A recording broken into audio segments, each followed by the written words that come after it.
And hello, everyone, and welcome to the virtual cast reunion for Sweeny Todd. And now, make sure I say this right. You guys did this show in 2012, correct? I think. That's the date I have. Yeah. Oh, yes, we're going to go with that. I put them on the spot. All right. So we're going to start things off with a quick round robin. We're going to go around the circle and introduce ourselves, by which I mean I'm going to yell out a name and you're going to tell us who you are and what character you played or what you did on the show. Let's start with you, David. Hi, I'm David Schoonover and I played Sweeny Todd. Excellent. And Bob, how about we go with you? Yeah, I'm Bob Demery. I'm Director of Choral Activities at the University of Wisconsin-Platteville, and I was the music director / conductor. And Joe. Hi, I'm Joe Kleinbriel, and I am a professor of drama at Clark University, and I was the director on the show. Lara. Hi, I'm Lara, and I was in the ensemble. I don't remember if there was anything else. All right, Katie. Hi, I'm Katie Galliard. I was Joanna, and I am now an adjunct instructor voice at University of Dubuque, and I have a private studio as well. Excellent. Jillian. Hi, I'm Jillian. I played Mrs. Lovett, and now I'm a singer-songwriter with my boyfriend and currently in LA. Excellent. Rachel. Hi, I'm Rachel Demery. I was also in the ensemble. I had the pleasure of being in this show with my dad. And I'm currently a high school choir director at Jefferson High School in Cedar Rapids, Iowa. Excellent. Nick, you're next. Oh. Hi, I'm Nick Winders. I was part of the ensemble and the crazy asylum person. I can't remember what that name was. And I was also the, I guess I did do the chorus master position too. So, yeah. And Rebecca. Hi, I'm Becca Weirs. I was in the ensemble. I was young Lucy, I believe. Excellent. All right, so from this point on, I will ask questions if necessary, but you guys can feel free to jump in with memories and catching up and whatever you would like. I'm gonna kick it off with a quick question and then you guys can sort of take it from there. For people who have watched these before, this is, I believe, the first virtual reunion that we are doing that I actually was not involved in the show at all. So I don't know anything about this show, so I'm going to learn as much as everyone else tonight. So let's start with why did you either audition for the show or what made you want to be involved in Sweeny Todd? And you guys can jump in, anyone who wants to answer, go for it. Because it's Sweeny Todd. Yeah. That's right. Because it's Sweeny Todd. No, the show is just so amazing. Musically, it's so complex, and all the characters and everything are complex, and I'm obsessed with Stephen Sondheim. So when I saw they were doing it, I wanted to jump at it. For me, it was that a lot of us had done Phantom the summer before. And so we all wanted to come back together. And Sweeny was it upped the ante from Phantom musically, like Katie said. So I think that's why I did it. And plus it was a chance to work with everybody else again. I was aware of Phantom the year before, and I was like, that's what I want to do. Exactly the same. I was jealous that I missed out on Phantom, and I was like, well, I'm getting in this time. Yeah, that's a great point. It truly is it's a show of epic proportions. Oh my gosh, libretto. I mean, it's an absolute iconic classic. And I think, had it ever been done before at the Grand? Or just in Dubuque? It was like, Sweeny in Dubuque. Okay, yeah, let's do it. Yeah. Joe, I think you should tell everybody how it came to pass that we did it. Well, let's see. Now you might have to help me and with some of the details here. But let's provide a little bit of context too, because the year before, as you said, was Phantom of the Opera, which was an incredible experience on a number of levels. First of all, huge, massive show to direct. I don't think we had a clue what we were really, really in for better or for worse. It was a great, I mean, it was a great experience ultimately, but it was exhausting to do it. The coolest part about being part of that show was being exposed to colleague talent that was through the roof, and young talent who came in and just blew us away. So the potential was there for doing more of that. It was a really great opportunity. And so Bob has this wish list, or he had this wish list of shows, you know, the bucket list of shows to do. Phantom was one of them. And then we were talking about, is that how it happened, Bob? Like we moved on, what do we do next?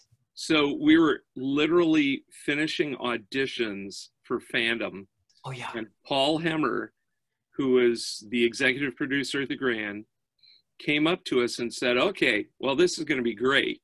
What do you want to do next year? And without thinking or even talking to Joe or Megan, I said, oh, we want to do Sweeny Todd. and Paul's like, are you out of your mind? That isn't going to sell. And I said, oh, it'll be great. It's going to be great. Johnny Depp's coming out with a movie. It's going to be great. I'm sure it'll sell. And I had no idea that Joe and Megan would be interested in it, but I was like, I don't care. I want to do Sweeny. I knew how cool the show was. Like, I mean, I that's just a ridiculous way to frame Sweeny Todd. That's way more than cool, but it has so much that's there to teach you, I think, as a performer and as a director, about musical theater, about Sondheim, about genius, you know, about storytelling. And so I thought, I can't believe they give me the opportunity to do this, but I'm going to do it and kind of run with it and see where we go, because it's just so fulfilling. It's so rewarding, right? On so many levels. And I knew I was going to learn so much from young performers and the co-directors and everybody involved with it. So it's like a no-brainer, as Katie said, right? I think you said that. It's a no-brainer, you jump in, or whoever said no-brainer, it's true, because if you can be involved with that one, you know you're gonna learn. So so that's what launched it. And that was the first time I'd ever worked with Megan McLeod too. And experienced the genius of Megan, right? Because Megan will make everybody look good. And I thought, oh my gosh, I was blown away by everything that just kept developing. And so proud of that. It was so fun. Excellent, excellent. Let's jump into memories. So you all get cast in Sweeny Todd. Yay, you're in the cast. What are some of your favorite memories from the first days of rehearsal, or rehearsal in general? Anything fun happened during the rehearsal process? Nick has I an remember answer. when I think Bob was in Europe at the time, right at the beginning of everything, and we were rehearsing the very beginning. I was rehearsing him, and then Katie was like, we're doing the ending of the prologue, and Katie was like, I need to stand. Can I stand? And I was like, yeah, sure. I don't know what's happening. And then she just lets off a high D like it's nothing, and I was like, ah. Like, holy cow. And Katie's like, that's Katie's morning workout, like just to the nines. I needed my breath support, I guess. Yeah, I think it's important to remember that we basically taught the vocals for the entire score in under a week. And the cast was all given instructions about what we expected of them. And they had their scripts and their scores beforehand. And I remember David and Katie and Jill and Drew Manternock, people like that, just coming in, and they already had it cold before we even start rehearsal. And I didn't have to teach any notes because they'd already just applied, and the chorus was like, oh yeah, we're gonna just chew this up for you. You just a couple of days, we'll be fine. And it was the easiest process I'd ever had as musical director because everybody was so dedicated to this. They were like 100%. Oh, you want that? We can do that. We were talking about Megan for a little bit, and just how remarkable she is as a choreographer. And I have this really specific memory of one of our first dances. She named it the Snake Flower. I think it was kind of the opening prologue and just the way we all kind of crept around in different ways. And that has stuck with me for years because I am not an experienced dancer, but she managed to make us all look really good and like what we knew what we were doing. And I've kept that snake flower with me forever. One of my favorite memories, and it's a credit to Joe, because I've rarely worked with a director that would allow a music guy to give line readings or suggestions to the actors. I mean, it was like kid in a candy store for me, you know, because I'm all about, oh, what could we do here? You know, what could we do there? I guess everybody wants to be a director, right? And I'll never forget, we were in the middle of working on the Mad scene. And I mean, we have these great actors on stage just pulling their hair out and every tick you could imagine. And they're just one bigger than the next. I mean, unbelievable.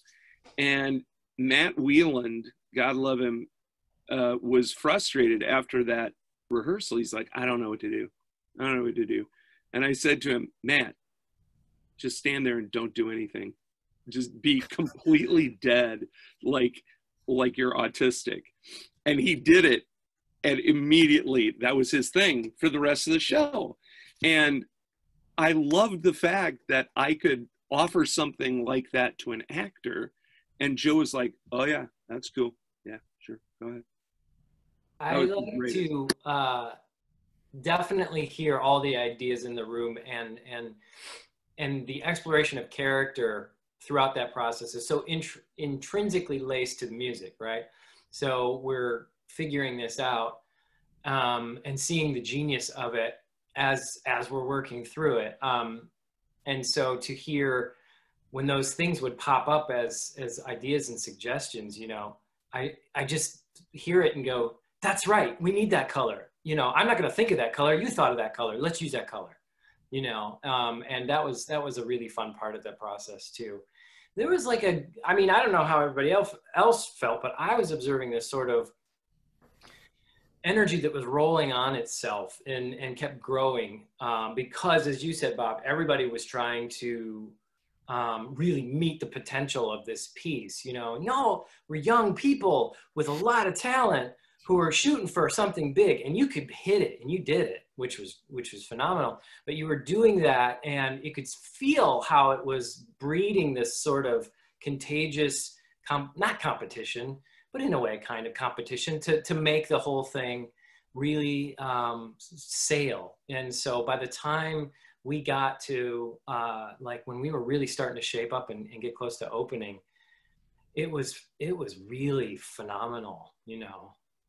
You all had so much to do, but I remember, you know, memory is David and Jillian, you know, you two coming in and working really hard to make my crummy choreography work in the pie shop, you know, and I was like, this is great, because if this is how you make my junky choreography look really good. You hire really good, or you get really good people to carry it out, and it works, you know. So that not junky at all. I have to disagree. I mean, speaking of, when I was thinking of specific memories in the rehearsal process prior to this, I specifically remember our little stage directions and choreography, and I remember they were so comprehensive and erratic, and we were constantly having to, you know, assemble and just assimilate into the different characters that we were pitching, you know, of all the different flavors of pies. And I remember at one point, like in one particular rehearsal, I just looked at Dave and I was like, I am not able to pick up with this. I was like, I am 5 people behind. I'm like on the grosser. I need to be on the actor. Like, holy crap. It was definitely a marathon on all fronts. That was the one that I always kept thinking we never could like let down. we could never stop the energy in that number because It's a long number. it's like almost 8 minutes. Yep. And that would come after, like, for me, it would be that I had come on stage, we had done Wait. We had like a little break with like the lover part, so I'd like a little break, then there would be Wait. Then it would be Pretty Women. Then I would have my crazy mad scene. And then we would do Little Priest. I mean, it was like nonstop moments for me. So then by the time we'd get to Little Priest, it was my moment to be like, there, Jillian, you go. This is your time. You're the one guiding this one. I'm just here to react. And so that was always the genius of Jillian, was being able to, like, it was a handoff at that time. I remember that being brilliant. And Joe's like crummy choreography was brilliant because he always let us expand on what he gave us. It was never about just it, you know, some directors are very stylized and they want a specific thing, but Joe is like, so I'm thinking this, and then he just kind of lets you go, and then maybe eventually he'll go, I didn't like that. That didn't work. That just didn't work. And Megan would then come in and say, if you just move your hand this way, he'll love it. That's what's so brilliant about Megan, right? And so in my like epiphany thing, I was doing this whole thing, and Joe one day, it was like middle of the rehearsal process, and he just went, David, it's not really working. It's just like, you sound great, like you and Bob are doing really great, but like it's like not working. And I'm like, what? Go up to Megan. I was like, Megan, what do I do? And she goes, if you just move your hand like this, you'll be fine. I do it the next thing. Queen of nuance. She's the queen of like rooted, genuine specificity and nuance in a narrative format. She's a killer. And one of the other things that I thought was so cool about the process, because it was all about the process. Mm-hmm. That's what I remember. Was, okay, the performance will be fine and good, but we're just having such fun. It didn't matter whether it was Lara or Nick or Becca or whoever. I mean, the people that were the leads were always so invested in everything every member was doing in the cast. And it was, you know, you think about true ensemble shows, and this was really an ensemble show masquerading as a show that had stars. And every single person in the quote chorus was making big decisions and taking real chances constantly. And as Joe and I and Megan would sit out there, we were like, holy cow, we don't even know all the time how to respond to everything we're seeing. Most of the time you have to beg the chorus to do stuff. This time it was like, okay, that's a little much. You don't want to draw too much focus away, you know, but it was awesome because the creativity level was through the roof. Just awesome. I mean, I remember Laura in like the Crazy Asylum. I still remember her in the Crazy Asylum. Yes, Laura. Wow, amazing. And Becca was like wild. Like, I remember that still, and how crazy that was, literally. I was about to say, I remember Laura progressively, like each dress and each show added a little more like fake blood or a little more makeup. I think we like all did until Joe told us we had to stop. Right? He was like, you're not zombies. You gotta still be living people. That's the best, is that there's this testing of where the edge of the envelope was, and everybody was going there. It's so much easier if you're a director to pull it back than to constantly have to beg, right, Joe? Yeah, completely.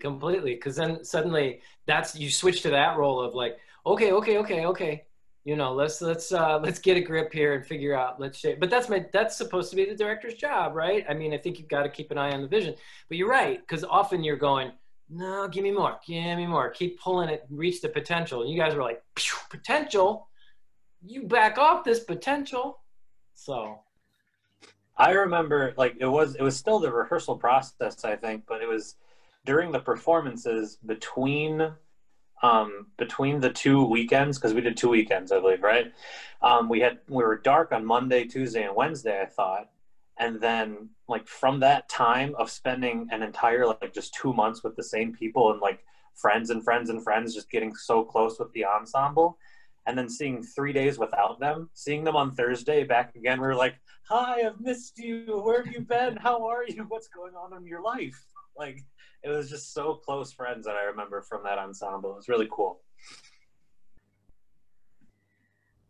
One of my rehearsal memories that I distinctly recall is this when we were working with the pie shop set and the trunk situation that I had to go into at one point.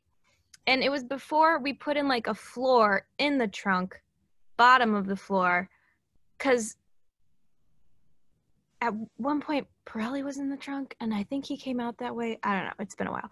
But he was in the trunk for like 2 numbers. Yeah. Because we couldn't get him off stage until the next blackout. Yeah. He just like read. He had a book and he just like curled up and hung out in there. And before they put the floor into the trunk, I remember during the scene where I had to chill in there for a bit and then come back out, I was just kind of hanging there distinctly for a while, like not sure what to do. And then I'd had to like pull myself up out of the trunk afterwards. So I got like a good arm workout in there, and then they put a floor in, and then I was totally fine. But I distinctly remember that. I remember you talking about that a lot. I enjoyed. Katie got yoked. Katie got ripped. Yeah. Oh yeah. Oh yeah, that was good times. So let's. Oh no, go ahead, Jillian. Do you have more memories? It's not important at all. I just remember that I remember that every time, I don't know when it started or who like coined the parody terms, but every single time Joanna happened, starting like tech rehearsals, someone at some point was singing, not actually singing Bob, or like very, very quietly singing, I'll peel you, Joanna, or like, I'll peel you, banana, for a long time, then just stuck. And I think at one point we're like, oh shit, like what are the actual lyrics? Yes, steal, not peel. We were normally singing that off stage, I believe, when yes. that was, I think that was never a backstage thing. That was Drew had to not listen to you, because if he listened to you, then he would slip. Because he'd get distracted because he's a tenor. Yes, he's a tenor. Bonafide professional. All right. We've sort of started moving in this direction, but let's move into performances.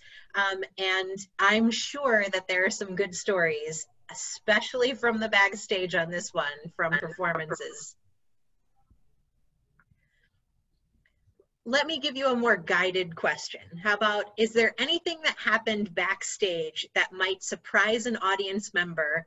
Like, and this can be things that are like, I had to run all the way downstairs and around and to come back up and head to the 3rd floor of this loft thing to come in here. Like, what are some things that were going on backstage that maybe audience didn't know about? I remember doing a lot of running. Yeah. I remember doing a lot of running and going from like stage right underneath the stage to make an entrance. I remember a lot of running. Joe made us run a lot in this show. There was a lot of running on stage. I remember like jumping at one point off like the stairs in the back, and like I just remember a lot of running and eating pie during intermission. Yes. That was what Jillian and I did, so because we were starving. Never in costume. No. Always in costume. Always in costume. But because we would literally look at Jody and we'd be like, we're starving. And she's like, and so we would just like be really careful. And so, yeah, I remember eating pie at intermission. That's what I would do.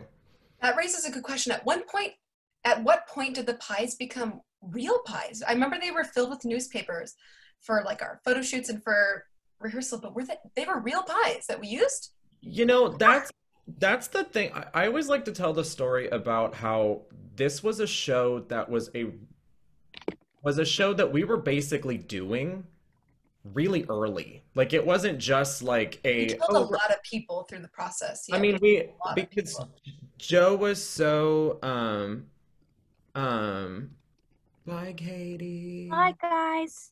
Um Sorry, I have to.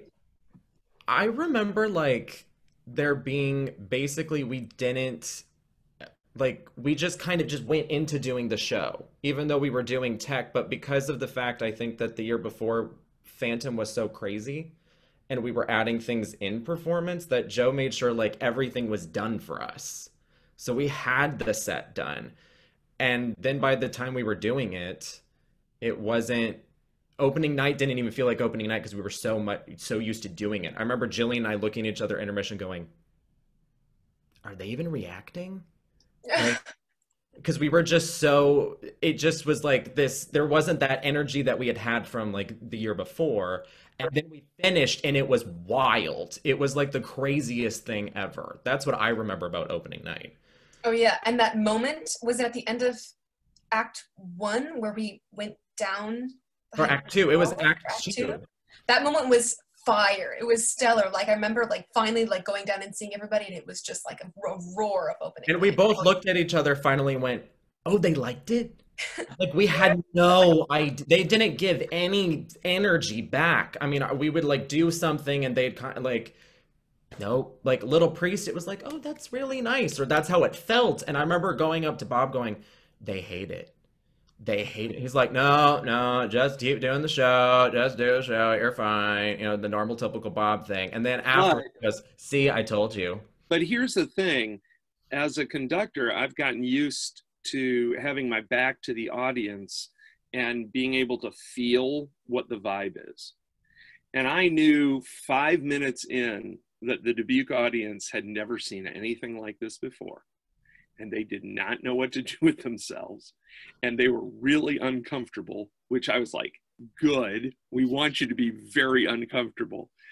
And I could feel this kind of energy behind me that was like, oh yeah, this is really cool. And when the elevator went down at the end of the second act, I was like, oh my God, the audience is gonna go ape. And they did. They were crazy cakes. It was so cool. Another thing from my end about performance, because I was not backstage, Michelle, is that this is easily, and I've done West Side Story, I've done other scores like this. This is easily for me the hardest score I've ever conducted. And Rob Shepard, who was our pianist, and I used to joke that we had 2 15-minute coffee breaks, one in each act, because otherwise we were conducting something and playing something. Because Sweeny is, it never stops. It just keeps coming down your throat, one moment after another moment after another moment, and never lets up. And I would sweat through my shirts multiple times every night because it was so much. And I loved it. What a great workout. I would do it again anytime. Oh yeah, there was not enough there Ben Nye like face powder to keep me from just like absolutely pouring with sweat every day. It's a marathon on all fronts because like you said, you have to meet the narrative, you have to meet the music, you have to meet the score because that sets the precedent. It's just absolutely larger than life and it's just on, you know, the highest proportions, but the story in itself has to, you know, align with that and you know the physicality and you know filling the space and reaching the audience and all of the Victorian costumes and the wigs and it's just it's a marathon. Well, and it was awesome. And the accent, that was the first time a lot of us had really had Joe drill us on accents. I mean, I remember him giving us a tape and being like, you're gonna do Cockney, and I said no.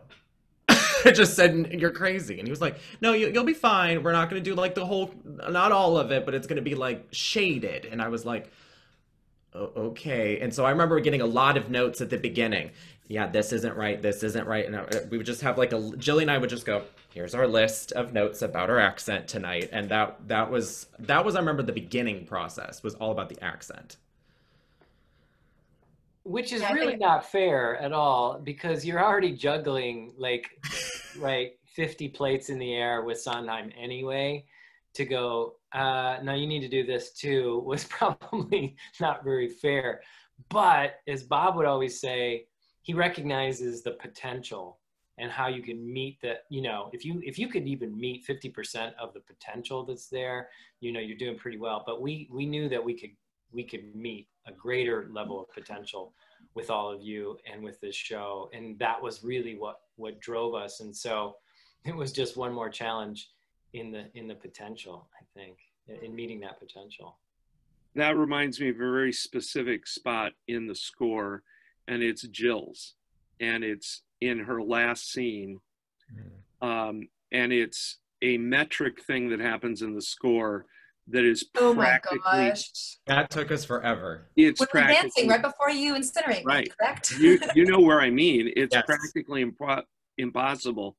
And I think it was during the run that I ran into Patty Lupone telling a story about playing Love It in the revival, and telling Jill, just to let her off the hook, that when Patty Lupone did the role at this specific spot, she said that they were in one of their last rehearsals and Sondheim came up to her and said, no, that's not right. That's not what I wrote. You're not doing it right. And she was so frustrated, and she'd tried and tried and tried. And she talked to Angela Lansbury, who had originated the role. And Angela Lansbury said to her, oh, don't worry about it. I never got it right. Steve will get over it. And I was like, oh my God. Don't cross Patty. Don't cross Patty. Don't cross Patty Lupone and don't cross Angela Lansbury. So I'm like, if those two can't get it exactly right, I think we're off the hook, Jill. We're going to we'll meet here and then it'll all be okay. And it was always okay. But you know what I mean, Jill, it was impossible. Rhythmically, the contrapuntal rhythm was just crazy, and I think it was doubly difficult for me because I was constantly focused on my hole that I had to get shot into the oven, and I was always looking at David like, okay, are you going to shoot me into the oven? I had to kind of steer him, be like, okay. And the whole point, and there was one particular night that my skirt wouldn't stay on, so I was holding up my skirt, I was trying to sing correctly, and I was looking at you, fearing for my life, and then holding the skirt, holding the skirt. I was trying to not get stuck, and I had to scream, but my skirt wasn't fully into the oven at that point, and I was like, maybe just my skirt is of a thicker material that doesn't burn like human flesh. It's all good. That was always the part that I remember Bob just looked at me and said, you are the metronome.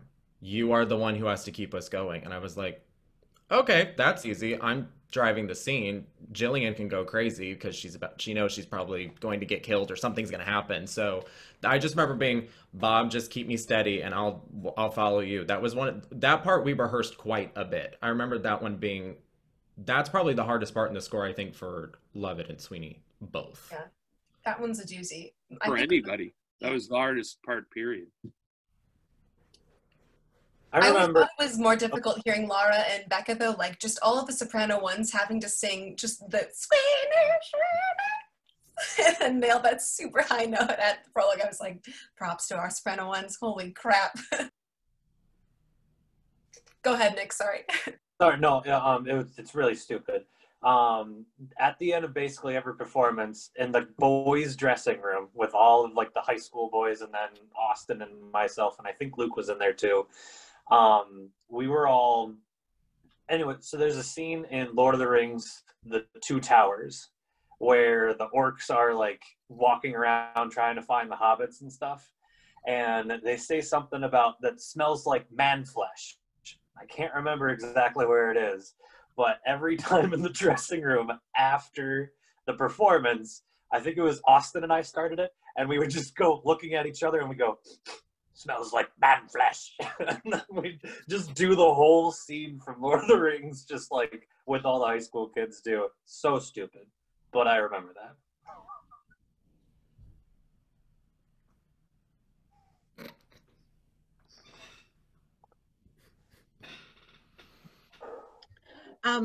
Sorry. No. I think we all needed a moment after that. That's pretty perfect, though. I think that is still the case after most major musicals, where I'm a costumer on a lot of our shows now. And so I'll walk into that boys' dressing room after a show and be like, that's a very distinct smell. Poor Jody. Oh my gosh. Jody was an absolute angel having to deal with all that. So I'm sure you all had people who came to see the show. What kind of feedback did you guys get? There's been a lot of talk about this is something that the people of Dubuque didn't see before, that it was maybe a little bit unexpected. What kind of feedback were you guys getting from friends and family who came to see the show? I think it was the surprise of the fact that we were all young doing this hard of a musical.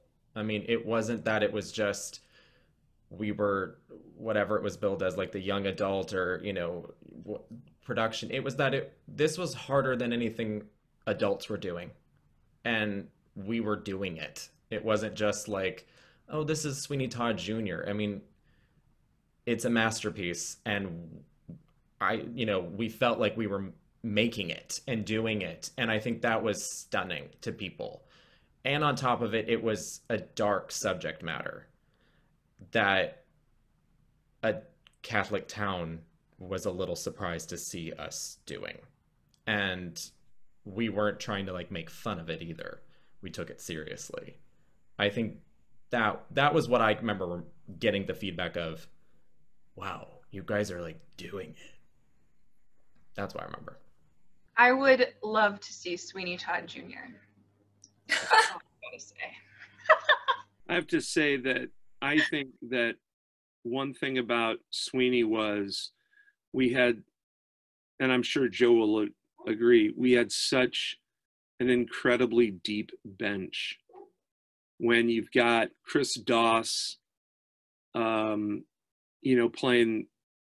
his role, the Beatle, and you've got Brent Schwert playing Pirelli.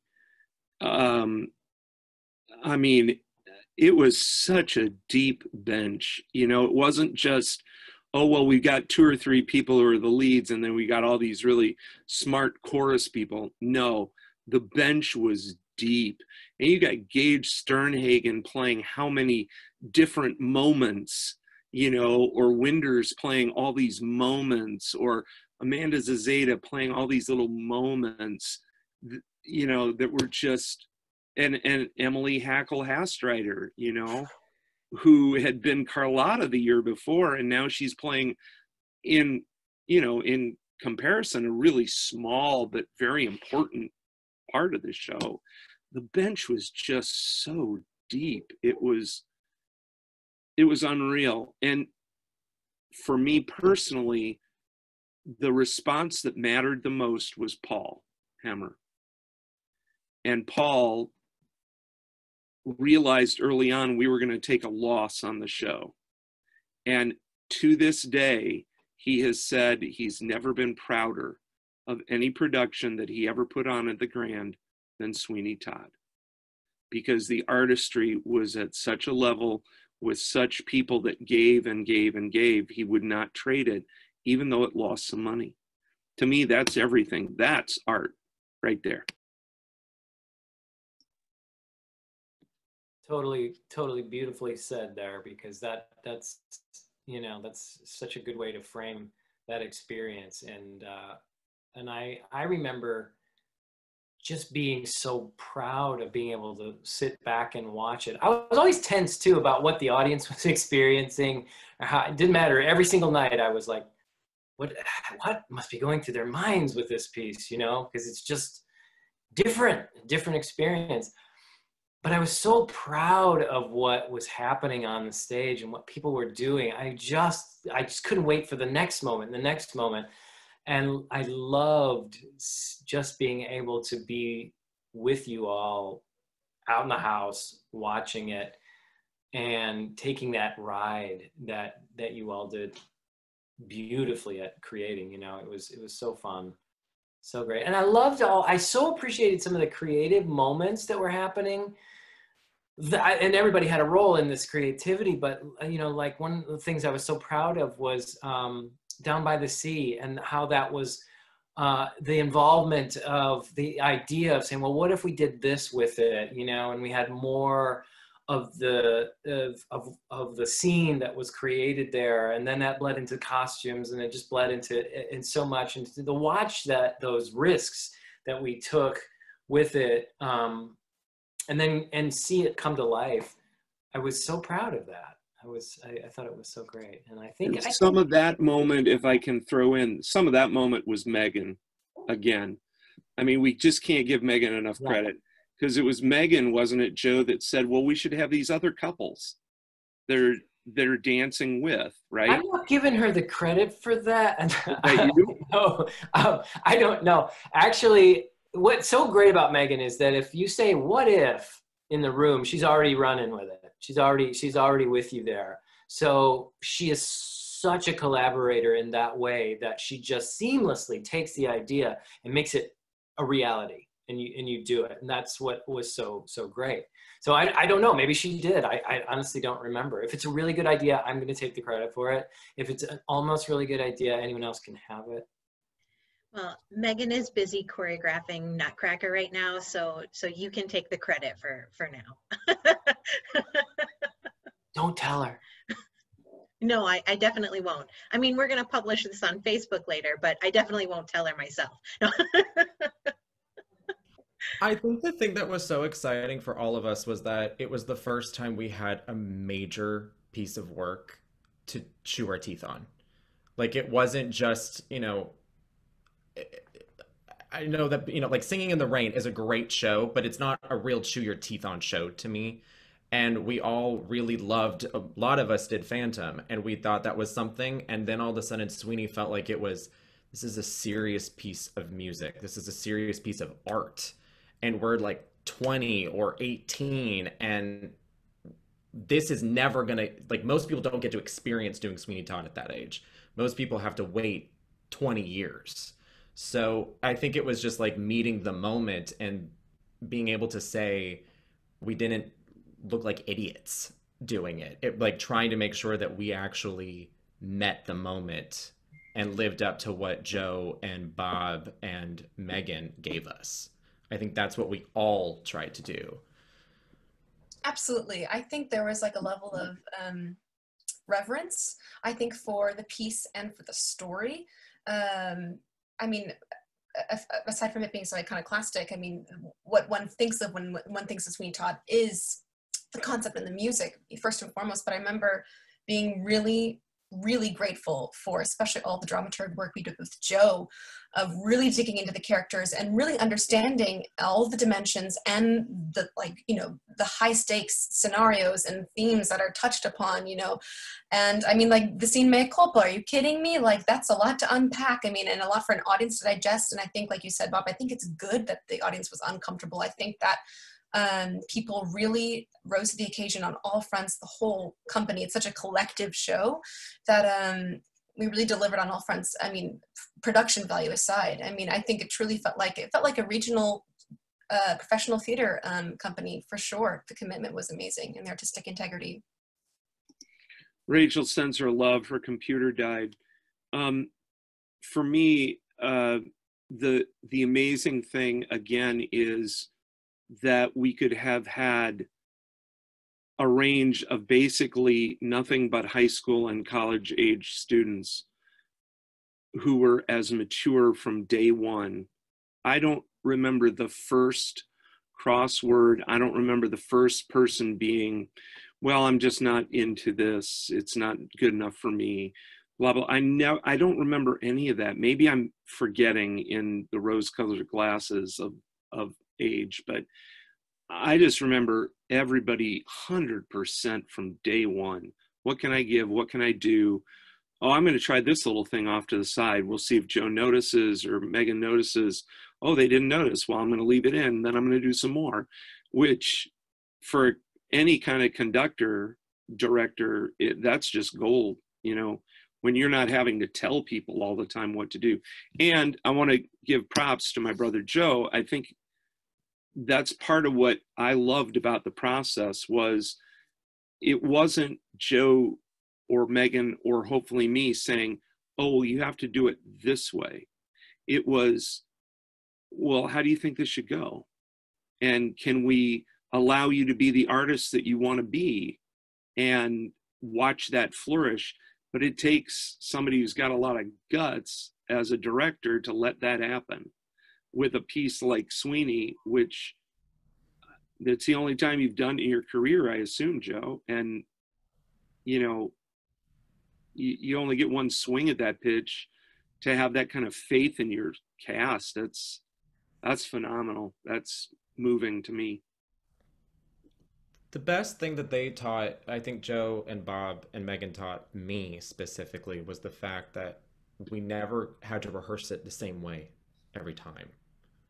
And that you had, like Bob said, they gave us the freedom to try. And that, you know, that worked great. And then the next night you might try it a little different. And they'd be like, that was great. And you were like, but I did it completely different. That's great. You know, Bob likes to always say, that's why we rehearse. I want to give you as many options as possible so that in the moment, you know that you've made that decision before and it's an okay decision. And that has stuck with me ever since. That when I rehearse something or I'm doing something, that it's okay to make sure that it's not a replication every time, and that you are able to still be free, but knowing that you're within the boundaries of the direction. And that has completely stayed with me, and I'm forever grateful for that advice. All right, I'm going to ask a very pointed question of our 3 chorus members who have been a little quiet here. So I'm hearing talk about you guys being added into the By the Sea routine. We've got the Madhouse. I'm assuming that you are different characters at the beginning of the show. So it sounds like there were a lot of different things happening in the world of the ensemble. Like you were going from one thing to the next thing. Did that also mean lots of different costume changes for you? Makeup changes, things like that? Well, there was, of course, the like putting on gore for Act 2 that developed over the course of the whole thing. No, I felt like, I mean, obviously it wasn't the workout that, you know, Jillian and David were having, but we were on all the time. And I was in the ensemble for Sweeny Todd, but it was still like the most involved I've really like been in a production ever. So, Weren't you guys behind us like Pretty Women? yes, we were. Yeah. Silhouetted. Yeah. I totally forgot about that, David. Yeah, that was so fun. And Megan just had us striking different poses, but the effects looked epic. It was great. I don't remember changing costume as much as just teasing the crap out of my hair to the point of never being able to detangle it during those 2 weeks. But yeah, I've been thinking about this as we've been talking, just the fact that I had just come off of my first year of college at acting school in a program where we weren't allowed to perform our first year. It was all about like recreating and restructuring what we thought acting was, right? So this was my first like collegiate level performance, and what Jillian said, it felt like a professional regional show, and just how special that is. That just talking with you all, I so missed the Grand. Like I missed the Grand Opera House. We were so lucky to grow up with such a beautiful theater. Oh my gosh. Like, sorry, there's so many kitchen noises going on, but the amount of crappy little Chicago black boxes I've performed in knows no bounds. And I think back to, oh my goodness, like we grew up at the Grand and we were able to perform in that beautiful space every night. And also what Jillian said, there's just some sort of reverence with that space and the history of that space. And then putting in this beautiful production that's never been done before in that space was such an awesome experience to have, coming off of a year of not being able to perform. So I was just so excited. It's like, yes, I'm gonna be on stage, gonna be weird, gonna be in a madhouse. And it was so fun. I just really enjoyed the experience with all of you. I remember not really so much costume changes. I just remember these weird masks that we had to put on while David was singing his like story about what happened to his wife. And then Becca, weren't you the wife too? Yeah. And then I think we because were it was all supposed to be this like dancing, masquerade waltzing. ball. We had like just scary masks on. I think there was one time that like I think we pretty much just terrified Becca super bad because we were just like going after her. It was like not great. Rebecca, I'm sorry. I'm okay. I'm like Becca's minimally traumatized. scarred.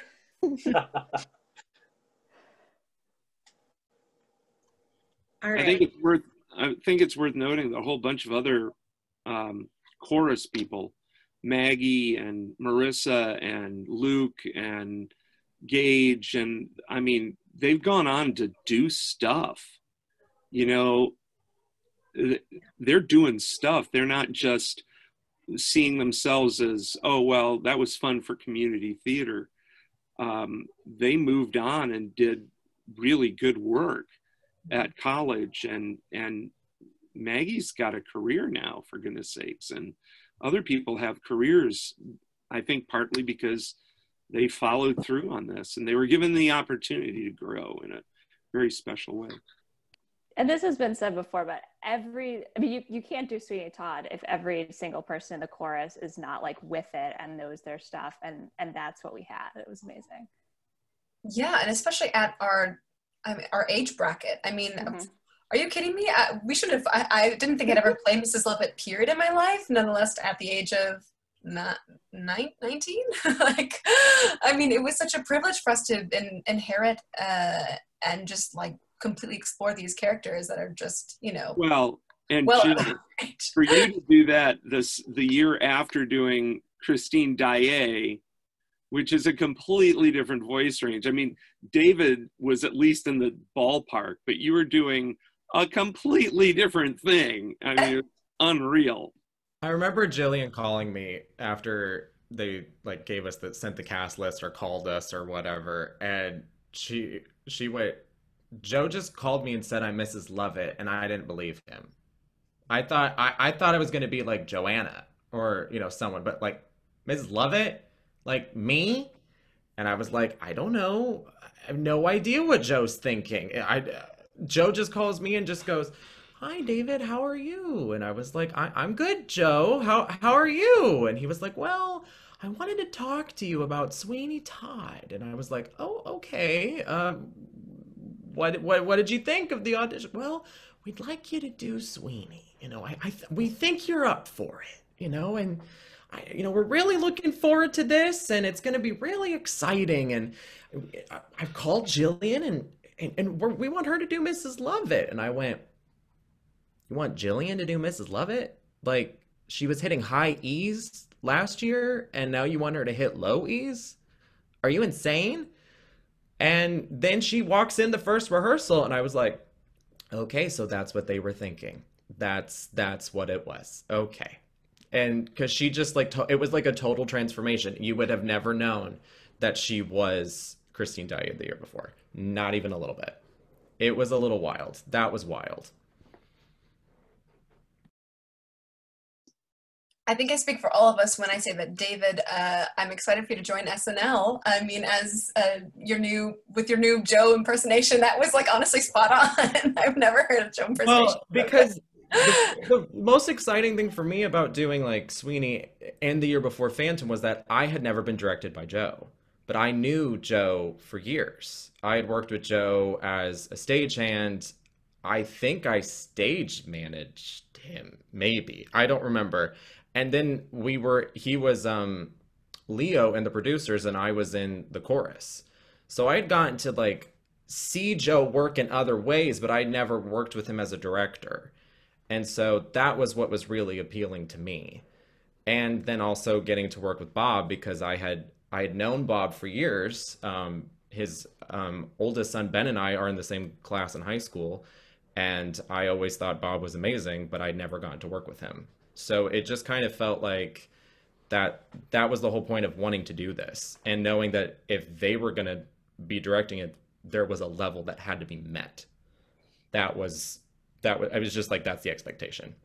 I think we should mention too, and not to blow smoke, but when we did Phantom, we double cast Christine because we were worried that Christine would get sick and then you're dead. And so Jillian and Katie Galliard were co-cast as Christine Daae. And then the next year, which is, you know, high E's, and the next year Jill sings Love It. And then the third year she does Cosette, which again is way high soprano. I mean, it's just, yeah, not everybody can do that. I'm just saying, Jill. Thanks. All-star direction team. It's all you. All right. I was instructed by Amanda, because she was not able to be here, to ask you guys to talk about the closing night director's gifts that were given. Does anyone remember what those were cast-wise? Bob, you're not allowed to answer because this is specifically about you. So cast-wise, do you guys remember what your closing night director's gifts were to them? Were they like butcher's knives or razors or something? It was butcher's knives, wasn't it? Like, like decorated ones. And then according to Amanda, something special happened with those from you, Bob. Did you conduct the orchestra with yours? Yes. So on closing night, after I'd gotten that, we got to the, I want to say it was the bows music. And I put my baton down and I picked up the knife and I conducted all of it with the knife. And that knife, now don't tell the UW Platteville people this, that knife is in my office.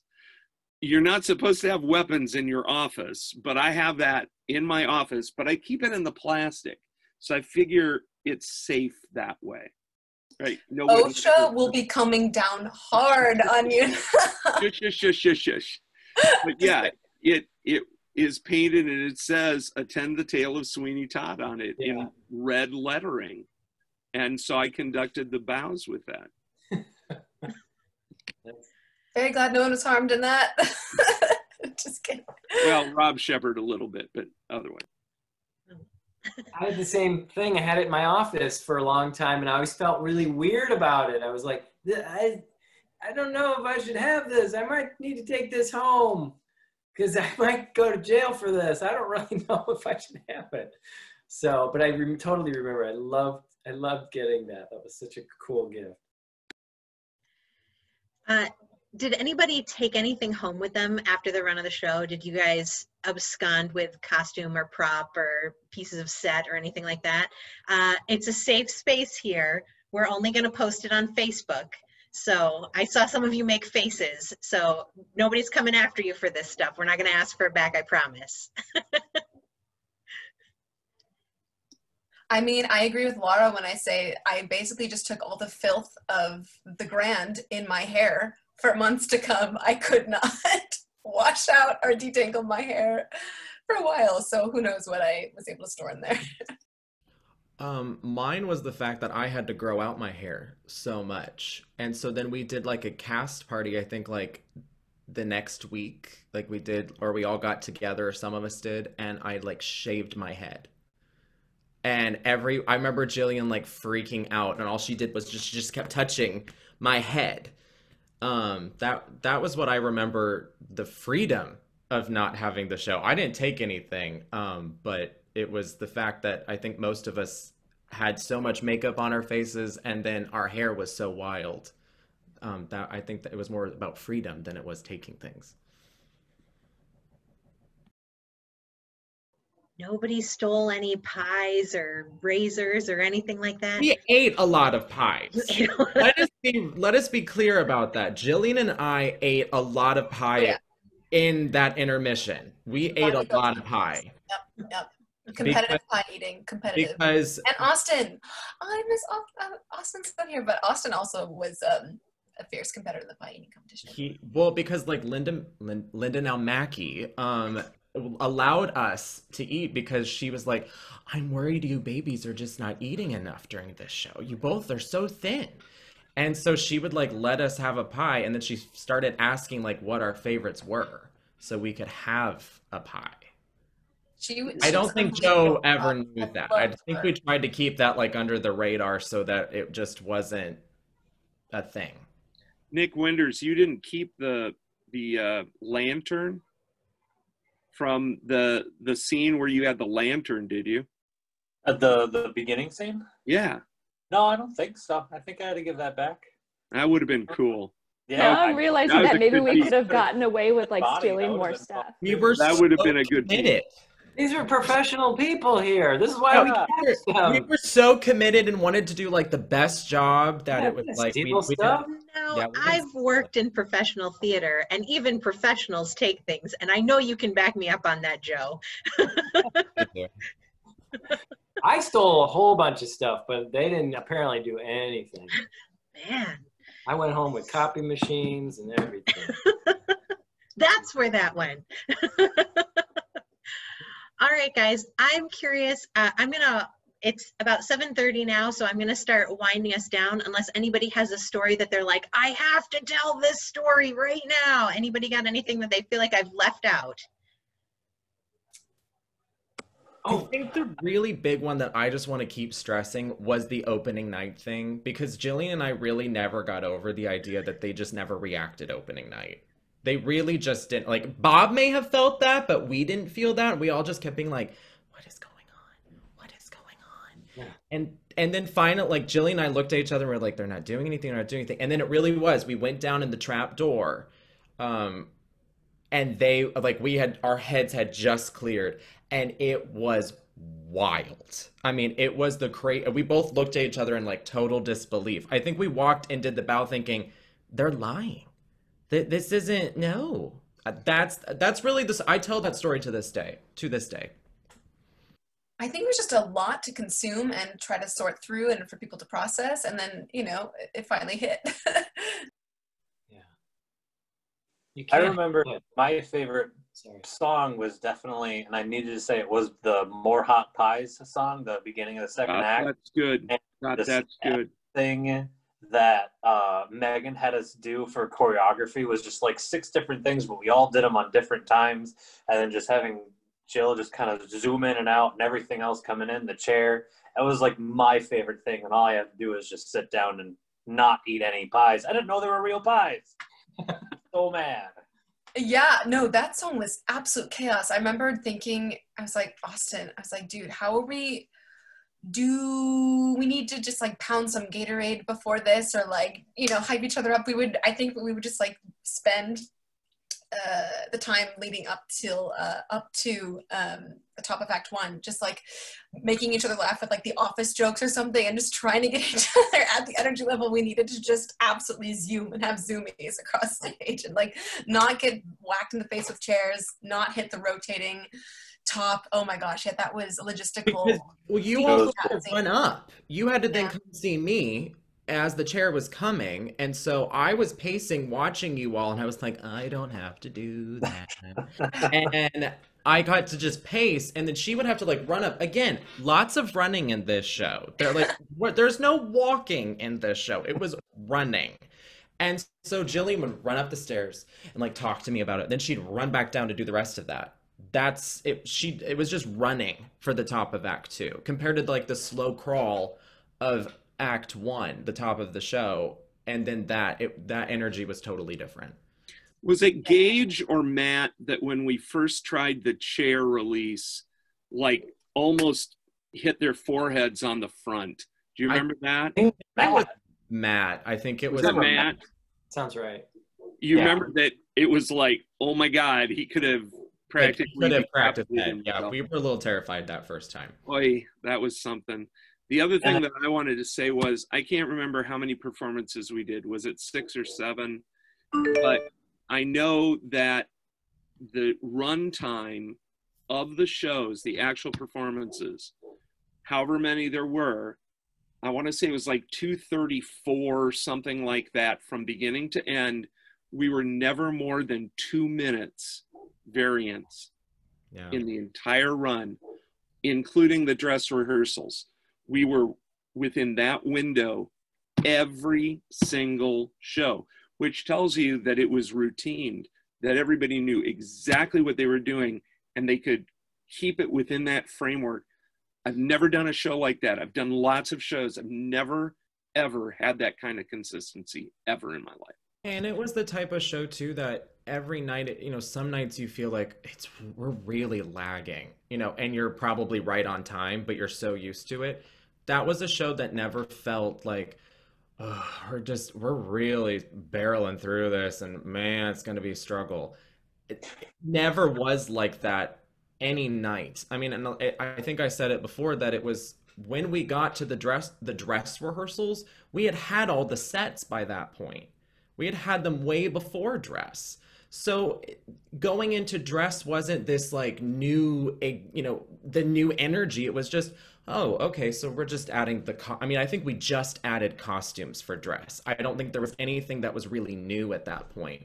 So it was just that it felt, like Bob said, it was routine. And that's kind of what the opening night energy felt weird, because there wasn't this, we're doing this for the first time and we're not going to stop this time. Or, you know, how many shows have we all been in where opening night is the first time you are not stopping? And sometimes even on an opening night, you have stopped. I have been in a few shows like that. And did we stop Phantom? I don't think we stopped Phantom. I just remember Joe having to do the chandelier opening night. That's the only thing I remember at Phantom. Remember that. But and praying that the chandelier wasn't actually going to fall on the stage. But it was the coolest thing to know that like on opening night there was nothing that was a concern. Or if you were going to screw up, like I screwed up lyrics every night in the Act 2 Joanna, every night, couldn't do it could not do them the right order anytime. Every time I would rehearse it, Bob would go, you know, afterwards he'd go, David, you those lyrics, I know you know those lyrics, buddy. And I was like, I know. He's like, all right, well, let's go do them. And I was like, okay. And so he'd take me to the piano and we'd do it. And I, you know, no score, and I'd do them just fine, you know, perfectly fine. Do it the next night. David, you didn't get those lyrics again, buddy. Like, what's going on? And so I finally had to like sit down and say, Bob, I have had no break for like 45 minutes. And my brain, it's the first time I'm not running in the show. I'm just killing people left and right in the chair. And my body was just like, you're done. Thanks. You're good. And so every night, sometimes Bob would just like mouth a lyric to me and I'd be like, thanks, buddy. It was... But that's what I remember. Those are the things I remember. I can't remember if it was during the rehearsal or during like one of the opening nights, but during the Pirelli scene where Brent and David were shaving two people. And David, did you have Matt, right? I think I had Matt. Was there one time, and I can't remember if it was a rehearsal, where he had the fake beard on, you like coated him with the shaving cream, and then you're supposed to be like all done, and then like really, really super fast, everything's off, and he just had a face full of shaving cream left, and he still was like, oh my god, I don't have any hair left. Like, I don't remember which one that was, but now that you say that, I'm remembering that happened. And yeah. Joe, I think Joe just gave, if it was a performance or a rehearsal, Joe just went, so you learned your lesson. And that was the note. You learned your lesson. I think there was also one night where it didn't fully come off. Yes. That was in a performance. That was in a performance. And we had to like hide it. I don't remember how I did it, but we like made it work. It was the only time that had happened too. I remember also, piss with ink killed every night. Every night. People could always hear that lyric, and it absolutely always killed. That was that was one of those moments where I just remember feeling like I am 20 years old and I get to say, this is on Facebook, I guess, but piss. I just get to say that, and it was so exciting because I was like, this is great. You know, we just get to piss with ink, and it was just, it always worked. It was great. I will never forget standing on the podium the first time that the elevator went down at the end and the two of you went away, and I was like, holy shit, this is so cool. That's just, I mean, they were gone. It was so fast, and you had gone straight to hell, and I was like, oh my God, that's so good. Ah, that's awesome. It was so cool. All right. Well, I'm going to ask you my final question. So I've started a tradition where I ask the same question at the end of each of these because I'm curious. I'm interested to know, what are some shows that you guys would like to do in your lives in the future? It doesn't have to be like, oh, I would be the perfect Annie. Like, what are shows that if the world was your oyster and you could play any role in any show, what are shows that you would be in, or what are shows that you would work on, or what are shows that you desperately want to see? And it can be anything you want.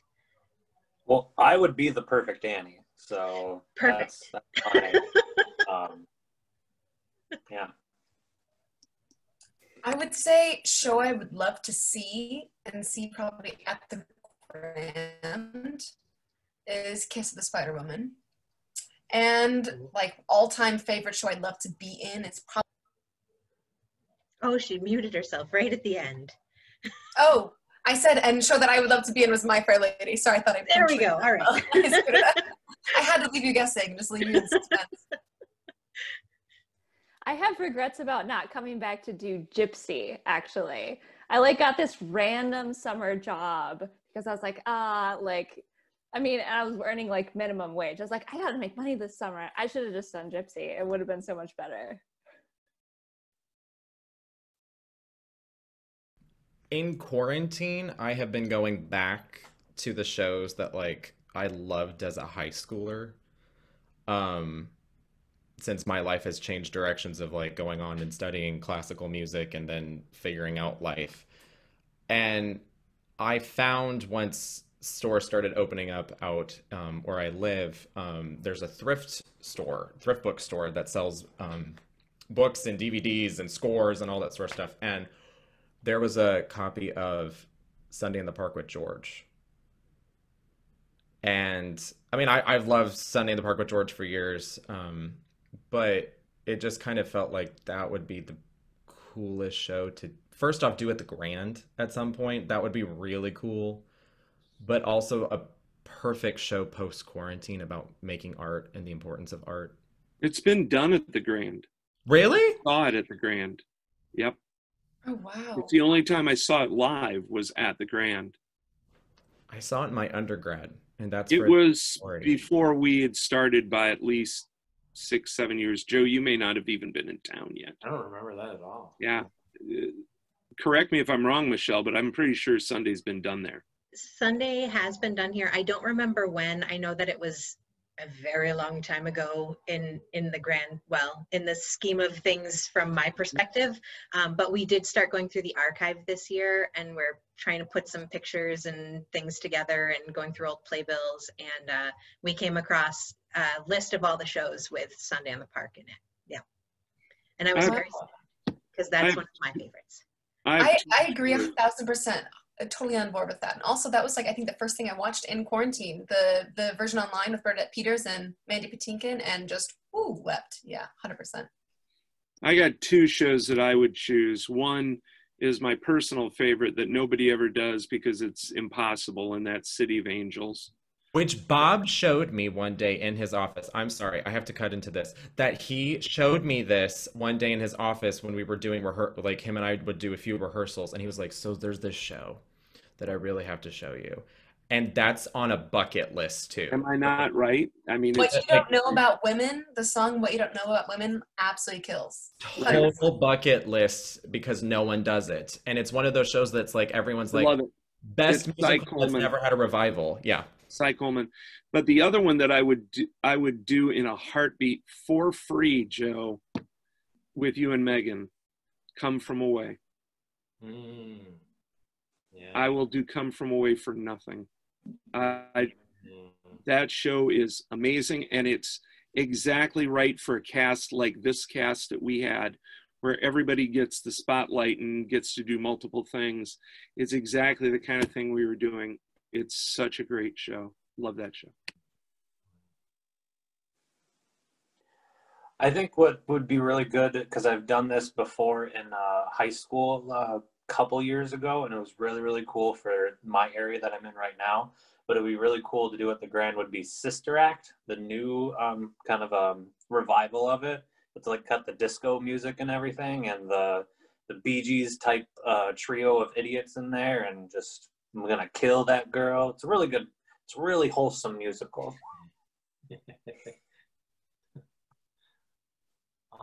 I would love one day to see Ragtime done. Man, I can't even get to the song without crying in my car. To have that dream show happen. There's so many good things about that show. It would be nice to be able to do that one. I'd do that one for free too. Yeah. That is a great show. All right, guys. Well, here's what's going to happen now. I'm going to stop the recording. You guys don't have to go anywhere. You can hang out and have more conversation that nobody knows about. But I'm going to stop the recording. So those of you who are joining us on Facebook, thank you for joining us today. And this has been the virtual cast reunion for Sweeny Todd, which was performed in 2012. So thank you guys for joining us. Bye. Attend the tale of Sweeny Todd. His skin was pale and his eye was odd. He shaved the faces of gentlemen who never thereafter were heard of again. He trod a path that few have trod, did Sweeny Todd.